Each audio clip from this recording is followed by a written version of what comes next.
This is Election 2022, featuring New Mexico House District 36. I'm Casey Counts. KRWG Public Media and the League of Women Voters are pleased to present this candidate forum. The rules for this forum are our candidate will have up to 90 seconds to answer each question and should not mention their opponents in the answer. My co-moderator for today is Dale Yo with the League of Women Voters of Southern New Mexico.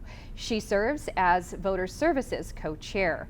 Welcome, Dale, and welcome New Mexico House Representative in District 36, incumbent from the Democratic Party, Nathan Small. I'll begin by asking the first question for Mr. Small. Our first question: what would you do to ensure that our elected officials uphold their oath of office regardless of political affiliation? Thank you, Casey. This is such an important question that goes to the very core of our democracy. We swear an oath, in fact, on the floor of the New Mexico State House to uphold the United States Constitution. And I think it's very clear. You have to obey the law. You have to uphold the integrity of elections. We can't be following some of what we see in some extreme parts of America right now, which is questioning elections, undermining folks' faith in those. There are very simple things that we can do, and actually we have done here in the state of New Mexico to make it safe and secure for folks to vote, to make sure that there's always a paper trail for every vote that's cast. Ways to ensure that folks have the utmost confidence in our elections, and also ways to make it where folks can participate in our elections, because nothing undermines democracy like discouraging people from participating in the process. So there are things that we have done as a New Mexico legislature. I've been proud to support to make elections more secure, more funding, again, to have more polling places, more ways for folks to legally cast their constitutionally protected ballot. And then we have a clear responsibility as elected officials, and frankly all members of the public, to uphold the integrity of elections, to not undermine people's faith in democracy. All right, thank you, Representative Small. And before we move on to our next question, it's important to mention that we did invite a challenger, Republican Kimberly Skaggs, to be a part of this candidate forum today, but she did not join us. All right, our next question will go to Dale. Thank you. Representative Small, do you think there are changes that need to be made with our election laws to protect voting rights and to ensure trust in our democratic system? Thank you, Dale. This is, again, such an important, just around democracy. And as we still are learning more about what happened in the events of January the 6th, the attempted insurrection at the United States Capitol, we do have things that we can do in a combined sort of bipartisan way that do safeguard elections. I think we want to make sure that there's a paper trail for every ballot. We want to make sure that there's sufficient funding for our elections to be held in the most transparent, clearest manner. That means encouraging folks to be poll watchers, encouraging folks to be out there working the polls, working with our county clerks wherever they are across the state of New Mexico. We need to make it safe and secure, and frankly, we need to make it easy for folks to cast their constitutionally protected ballot.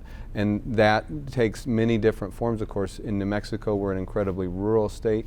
Maybe that's holding polling hours open longer. Maybe that's having places where folks can have other ways to cast their ballot, especially if they have to travel a long way, or especially if they're very elderly.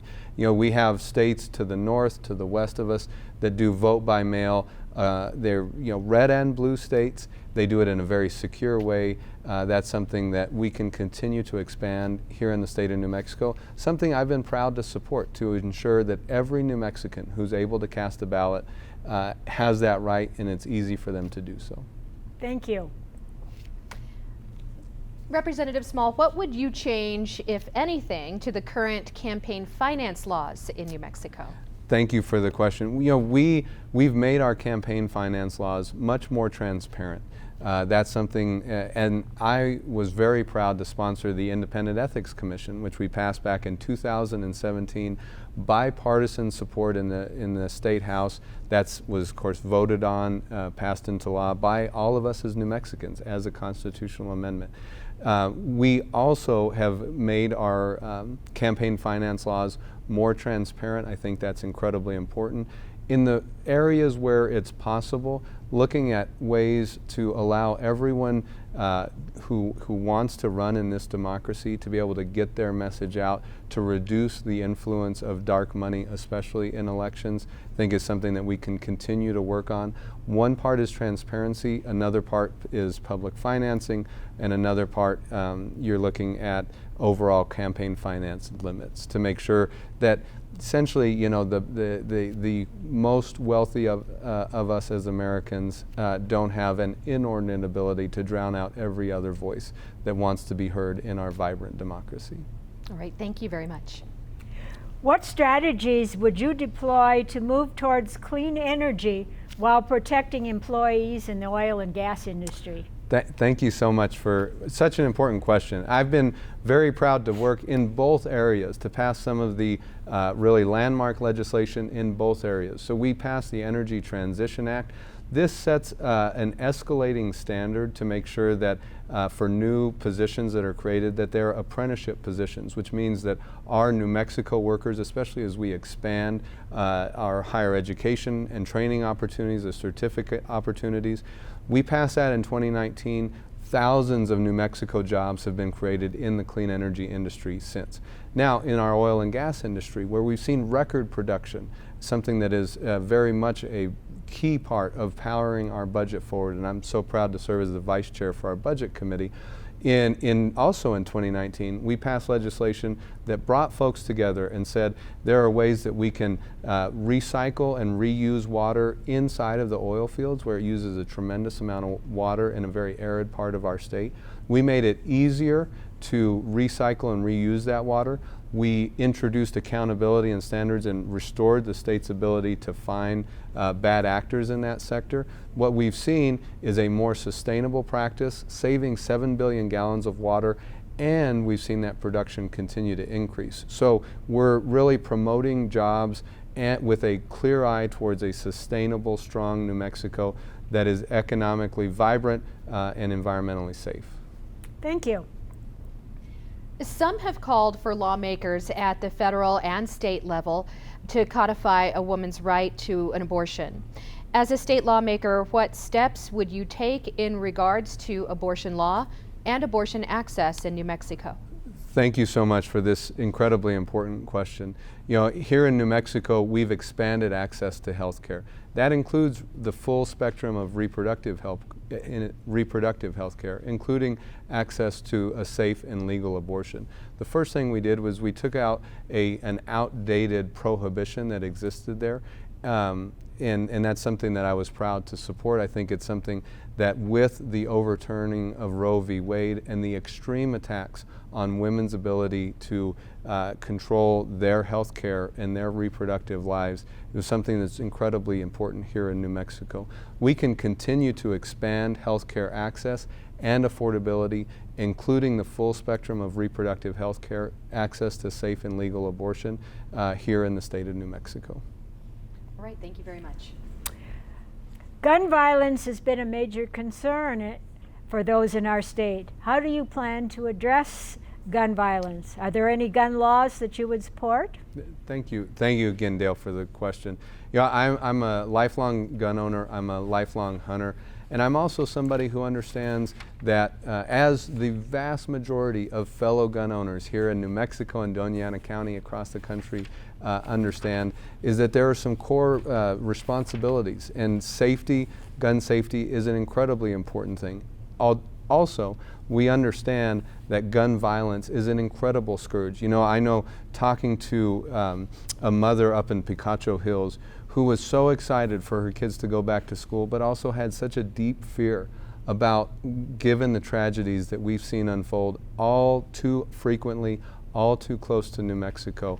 That's why I have supported universal background checks, which we've passed into law here in New Mexico. It's also why I've supported an extreme risk protection order, also known as a red flag law. When someone's in crisis, when you know that it is potentially imminent for that gun, that firearm to be wielded in a dangerous and deadly way, then we need to have solutions for folks that are out there.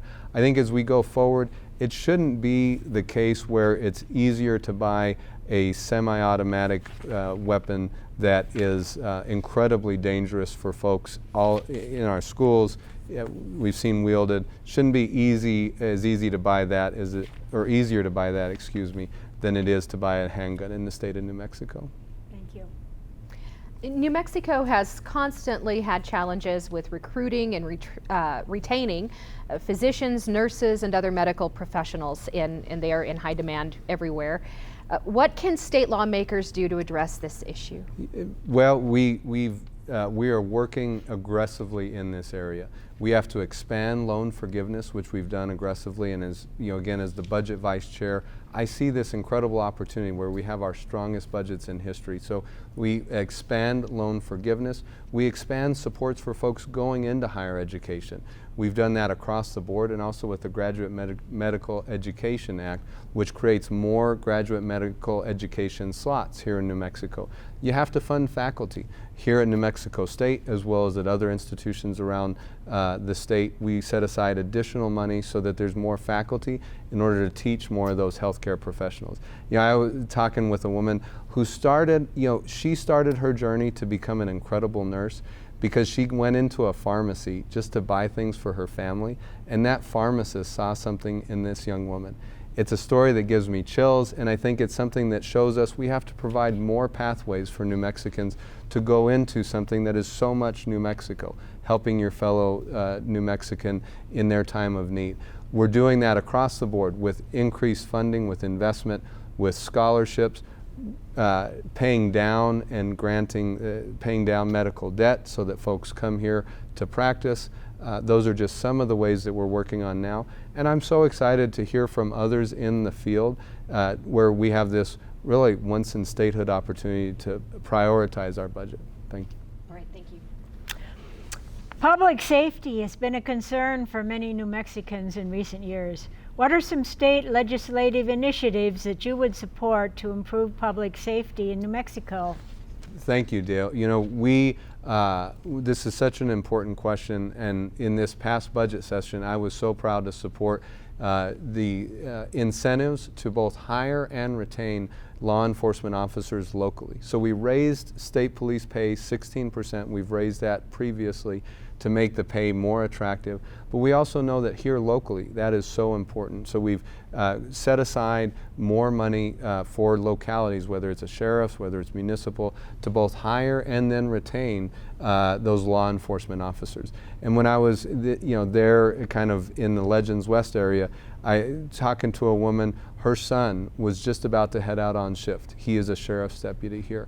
That's exactly why we wanted to create more pay, more support for our local law enforcement officers. Now there's a myriad of other things that we have to do as well. We're strengthening our behavioral health care system, investing over $20 million in that in this last session alone, to make sure that when folks are in crisis, that there are alternative ways, not just through the justice system. We've passed laws that make it, we've removed the statute of limitations on charging somebody when they're charged with murder. We've made it, we've increased penalties for certain crimes, especially when they involve firearms. It's a total approach that calls for investment and support at multiple areas. I'm proud to have been part of that. Thank you. Some have criticized New Mexico for not doing enough to address mental health in the state. There are limited state-run facilities available to serve a large, diverse geographical area that face economic challenges. What are some things state lawmakers can do to improve mental health resources in New Mexico? It's such an important question. So again, we have set aside record investments to support behavioral health here in the state of New Mexico. We know that's rebuilding a system that under the previous governor had been really torn asunder and completely undermined. I'm talking to a family and they shared how their son at a time of crisis had his entire care network taken away. Now there's a happy ending to this story. He is now, that he and his wife just had their first baby. They're here in Las Cruces. We have to rebuild that care network. We have to add more more medical professionals. We have to make it easier to access these services, including in times of crisis. Again, it's a broad approach that includes things like telehealth, but having more practitioners all across New Mexico, especially in our rural areas. We're looking at some innovative ways to essentially co-locate the healthcare professionals with other services that folks need, whether it's within early childhood, within their families, maybe it's to take care of elderly family members, but it's really leveraging those overlaps, bringing more resources to this as a state, and leaving no stone unturned to come out with, I think, can be the strongest behavioral health care system in the Southwest. It also clearly includes building more residential facilities as part, not the entire solution. All right, thank you. There's a saying that water is life. As New Mexico continues to face an historic drought, experts are warning of a future with less water being available. What can state lawmakers do to ensure our water supply so future generations will have enough of this precious resource? Thank you, Dale. You know, up on the East Mesa, when I go and talk with folks and talk about our historic opportunities and ask them, you know, what keeps you up at night, right? What are your fears? He said two things, climate and water. And so absolutely our water security is an area where we have been and must work very closely. We have passed legislation that is saving billions of gallons of water by recycling, reusing water. That is actually headquartered out of here at NMSU. And so there's a huge innovation and technology component here. There's also just a core infrastructure and efficiency component, right? When you're using water inefficiently, that leakage is something that is tremendously harmful, especially when we're seeing less snowpack, which fills, of course, is really what our system is built upon, whether it's acequias up north, whether it's Elephant Butte Irrigation District and our canals down here in the south. So we have to use water more efficiently, invest in our water infrastructure, look for ways to regionalize, and look at ways to tap into new sources of water that were previously unreachable through this sort of intersection of innovation, technology, and research. Fortunately, we're doing all of those things right now in New Mexico, and coupled with state and federal investments, we have an incredible opportunity to safeguard our water future. Thank you. New Mexico continues to struggle with child well-being in the state. The state created an early childhood education and care department to take on the issue. What do you think state lawmakers can do to address ongoing issues facing the well-being of children? Nothing is more important than the well-being of our families. And again, I really believe that we can be the best state in the Southwest when it comes to raising a family. How do we do that? You know, I go and talk with folks at the doors. Folks are super excited to know that on the ballot this year is going to be the Early Childhood Amendment. This is an amendment to open up some of our land, take a small amount more from the Land Grant Permanent Fund, put it towards early childhood education as well as K-12 education. The biggest return, you know, is funding in that early childhood area. For the first time, we have this amendment that will go before voters, and we saw there was a recent poll, almost 70% of New Mexicans support it. And we know why. We have to continue to fine-tune and make sure that we can deliver the services that are coming online. Our home visitation program, incredibly important, incredibly successful at changing and bettering outcomes for families and especially for those little kiddos. We need to make it easy to access that system. That means ensuring that there are referrals quickly to our local providers who do incredible work that they know and can reach those families, frankly, prenatal, right, even before birth, so that the families know that there are these opportunities. We need more social workers in CYFD, as well as a stronger network here in the state as well. All right, thank you. Education continues to be a challenge in New Mexico. What are efforts you would support to improve education in our state? Thank you, Dale. You know, I talked to a mother and her son. He was just starting, I think this was his first year of high school, and they noticed, you know, we raised educator pay to a minimum of $50,000. They're noticing that there is a better environment at our schools, and especially coming out of COVID, it's such a big challenge that not only our state but other states have to overcome. Raising educator pay, raising the pay of all of the other folks who go into the educational system. Make sure our kiddos get to school, they're safe at school, get home safely from school. That's something that we have taken on aggressively as a state. We're seeing a 200% increase in the number of teachers who are applying to come work at LCPS. We're seeing the education pipeline rebuild, where folks are going back in to this profession. So that educator component is incredibly important. Now, in addition, expanding our opportunities for learning, where it can be really targeted and for that individual student, is something that we have a wonderful chance to do right now with massive investments, over $500 million just this last session alone. There's going to be more opportunities for kids. Their different interests after school, whether that's sports, robotics, 4-H, water technology, outdoor learning, you name it. We want to build those opportunities and expand those opportunities for our kids. Thank you. You touched on school staffing a little bit, but I'll give you a chance to expand now, because staffing shortages are impacting many communities across the nation.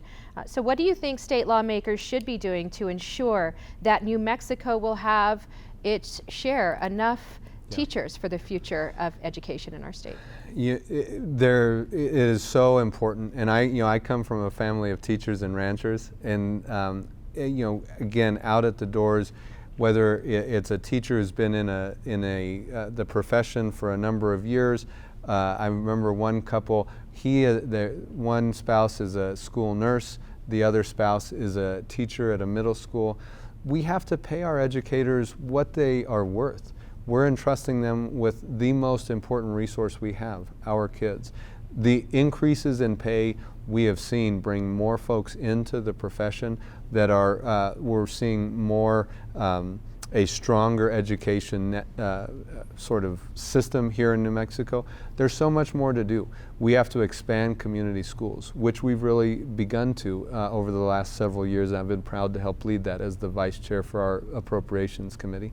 That way, a community school is where, again, you can go, whether it's healthcare services, maybe it's vocational trade for parents, maybe it can be a myriad of things, but we want those schools to be community resources that lead to better outcomes.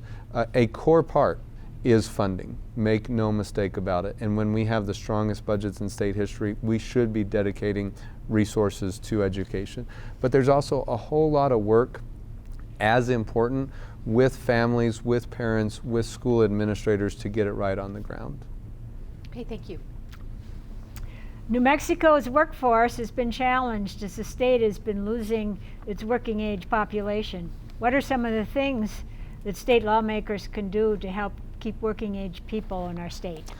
Thank you. We are aggressively investing in our workforce to make sure that it's more, that the support and the rewards are there, when folks want to go to work, when they choose to go to work. And we're seeing some, and I remember a conversation actually with a gentleman up on the East Mesa who, talking about some of his own struggles raising, as a single father, raising 5 children, how he put himself through school. The services that are available for folks who are going through tough times are super important. But then we also have to make sure that the jobs are there. We've seen record investment across many industries, including in the film industry down here in Doña Ana County, value-added agriculture, that are creating more jobs for New Mexicans. There is a key component of certificate and training to make sure that whatever upskilling that folks may need, that they have that opportunity, especially at our local community colleges. I'm proud to chair the higher education subcommittee during the summer, basically. And that's been a key area where we've focused on, is making sure that those opportunities for New Mexicans are there. Finally, we have really demanded that Workforce Solutions Department, that our Economic Development Department, that the Tourism Department, areas work closely together so that if somebody is out of work, that we're finding connecting them to where those jobs are. Okay. Thank you. And finally, our last question today, something again you touched on in your last answer. State lawmakers have worked in recent years to create tax incentives and rebates for the film industry in the state.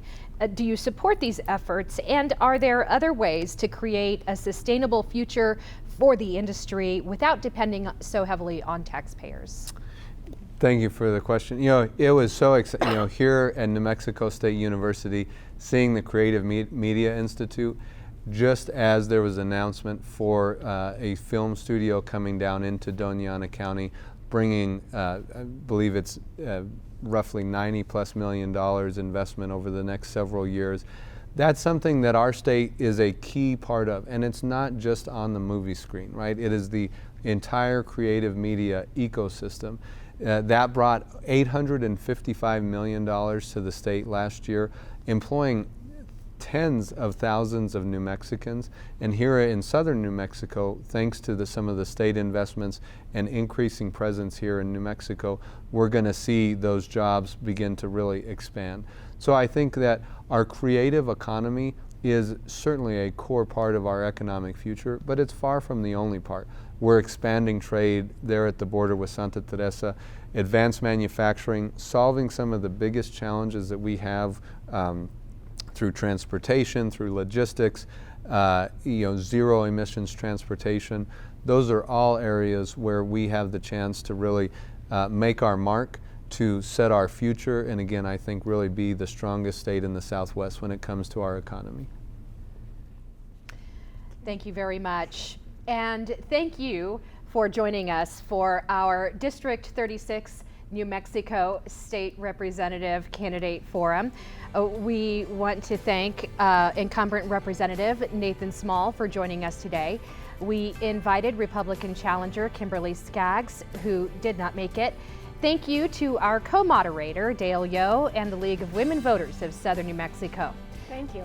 It's a pleasure. I'm Casey Counts. Thank you for joining us, and remember, Election Day is Tuesday, November 8th.